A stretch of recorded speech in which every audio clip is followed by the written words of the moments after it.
మనం మహిళలుగా మొదటి అడుగు మనమే వేయాలి. మన జగనన్నకి మన బలం ఏంటి? మన మహిళలే.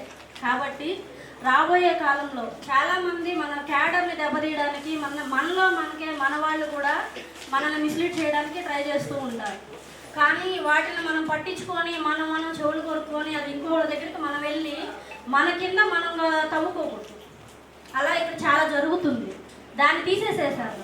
అందరం కూడా కష్టపడి మన గోల్ ఒకటే ఉండాలి. ఏంటి? పైన మన జగనన్నను గెలిపించుకోవాలి.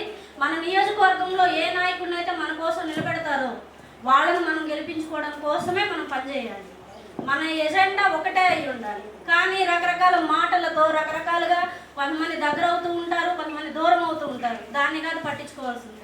మనం ఎలా పని చేసుకుంటూ ముందుకు వెళ్తున్నాం, ఏ పార్టీ కోసం కష్టపడుతున్నాం అనేదే ప్రతి ఒక్కరు తెలుసుకోవాలి.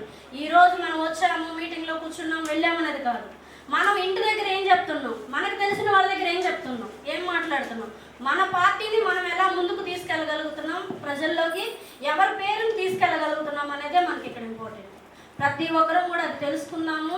పార్టీ కోసం కష్టపడదాం, మన నాయకుల కోసం కష్టపడదాం.